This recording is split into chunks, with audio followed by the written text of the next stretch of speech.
તમામ દેશો એક થઈ રહ્યા છે, ભારતની સાથે આવી રહ્યા છે અને હવે ઓસ્ટ્રેલિયા પણ ભારતના સમર્થનમાં આવી ગયું છે.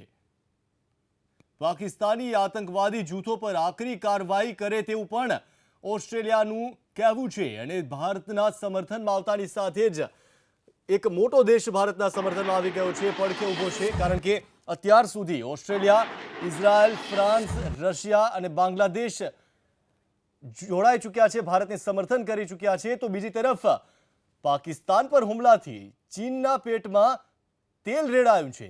આડકતરી રીતે પાકિસ્તાનને હંમેશાથી મદદ કરતું આવ્યું છે ચીન.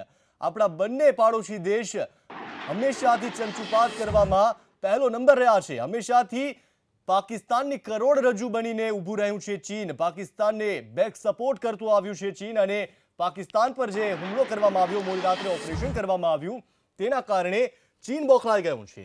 ચીનના પેટમાં તેલ રેડાયું છે. આ થવું સ્વાભાવિક હતું, કારણ કે ચીનના હુમલા બાદ સંયમ જાળવવા માટે અપીલ કરી રહ્યું છે ચીન.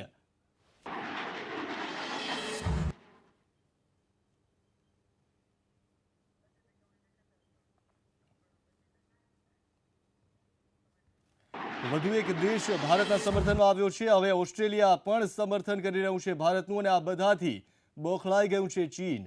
આપણા બંને પાડોશી દેશ હંમેશાથી અવરચંડાઈ કરતા આવ્યા છે.